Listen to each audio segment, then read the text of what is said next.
Merhaba.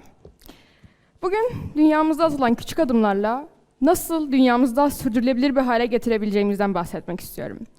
Öncelikle dünyamızda sınırsızmışçasına kullandığımız bir sürü kaynak var. Bunlara tükenebilir kaynak adını veriyoruz. Bunlar kullanıldığı zaman yerine gelemeyen, oluşum gösteremeyen veya oluşması çok uzun süren kaynaklar. Bunların en başında suyun gelmesiyle beraber yine çok önemli olan fosil yakıtlar, petrol, taş kömürü, lignit, bor gibi kaynaklar da var ve bunların hepsi tükenebilmekte. Ama biz yine de bunların hepsini bilinçsiz bir şekilde harcıyoruz.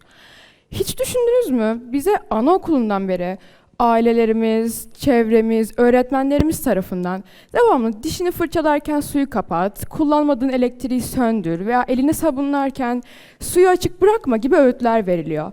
Veya sokaktan geçen birine tasarruf nedir diye sorsanız elektriği az kullanmak gibi bir cevap alabilirsiniz. Peki biz yıllardır aklımızda bu kadar yer etmiş olan eylemleri gerçekten hayatımızda uyguluyor muyuz? Tekrar kendinize bunu sormanızı istiyorum.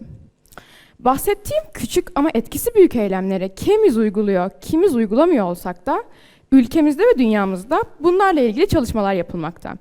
Ben de bu çalışmalara katkı gösteren, işini çok büyük bir özenle yapan bir Türk kadınından bahsetmek istiyorum. Aynur Ece Onur. Aynur Onur, Türkiye'de ODTÜ'den mezun olduktan sonra yüksek lisansını antropoloji üzerine yapmak üzere burslu bir şekilde Indiana Üniversitesi'ne Amerika'ya gitti. Burada doktora kabul aldıktan sonra da askeri antropoloji üzerine yoğunlaştı. Fakat daha sonra Türkiye'ye aile köyü olan Kayalı Köyü'ne döndü. Burdur'un Karamanlı ilçesinin Kayalı Köyü. Burada özellikle kuraklıkta ve suyun korunmasında çok önemli bir rol oynayacağını düşündü. Susuz tarım projesini başlattı. Böylece hem suyu koruyor hem de verim alıyordu. Susuz tarım nedir diye soracak olursanız, sadece yağmur ve kar yağışından faydalanarak, onun dışında herhangi bir sulama yapılmadan kullanılan bir tarım yöntemi. Böylece fide ve tohumun dikimi esnasında verilen can suyu dışında herhangi bir sulama yapılmıyor. Böylece suyu korumadaki katkısındaki ve ileride kuraklıkta olan görülecekteki katkısını da anlayabilirsiniz. Peki, sizce bir kadın Amerika'daki bütün başarısını ve hayatını bir geride bırakıp aile köyüne dönüp susuz tarım projesini başlatabildiyse biz de bir adım atamaz mıyız? Bizim yapacağımız küçücük şeyler bile gerçekten çok büyük farklar yaratabiliyor. Atık yönetimi, kaynak paylaşımı, kaynak kullanımının azaltılması, geri dönüşüm ve yeniden kullanmak bile gerçekten çok büyük katkılar sağlayabiliyor.